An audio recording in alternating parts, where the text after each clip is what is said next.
Turkish and Russian troops began joint patrols on Sunday in northwestern Syria.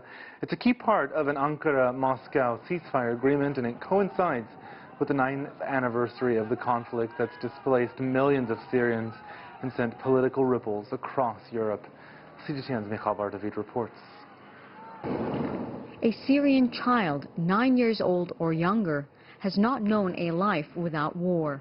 Many of them have lost a family member, a friend, their home. According to the British-based Syrian Observatory for Human Rights, over 380,000 people have been killed since March 15th of 2011, when protests against Syrian President Bashar al-Assad began. As we enter the 10th year of the Syrian conflict, Assad remains determined to regain control of the whole country from opposition forces. Last December, Syrian army forces launched a major offensive into the last rebel stronghold Idlib, which sparked a mass migration. Thousands were displaced. Turkey is one of the countries most affected by the Syrian conflict. It currently hosts over 3.7 million Syrian refugees. There's also great concern that close to 1 million Syrians who fled the fighting in Idlib over the last few months might trigger a new wave of refugees towards Turkey. That concern led to Ankara sending massive military reinforcements into Syria. And despite talks between Turkey and Russia, the main backer of Assad, deadly clashes in February between Turkish forces and Syrian forces in Idlib increased tension to higher levels. On March 5th, Turkish President Recep Tayyip Erdogan and his Russian counterpart Vladimir Putin signed a ceasefire agreement covering Idlib. The area has mostly been calm since it came into effect. Joint patrols were scheduled to start Sunday along the strategic M4 highway.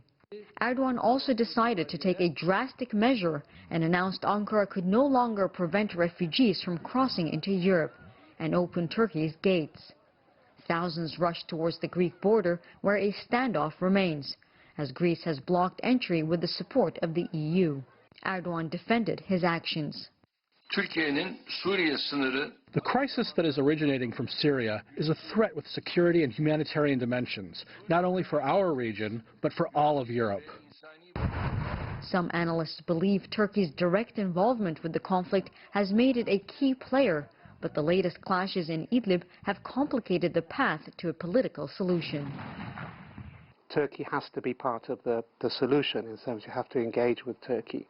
But what we saw in Idlib, with the very high number of casualties inflicted by both parties, I think that's made it more difficult to see direct negotiations between the two leaderships in the near future. Nevertheless, efforts are being made. Though 2 rounds of the Syrian Constitutional Committee's discussions have been fruitless, the UN-backed talks are expected to resume. Michal Bardavid, CGTN, Muğla.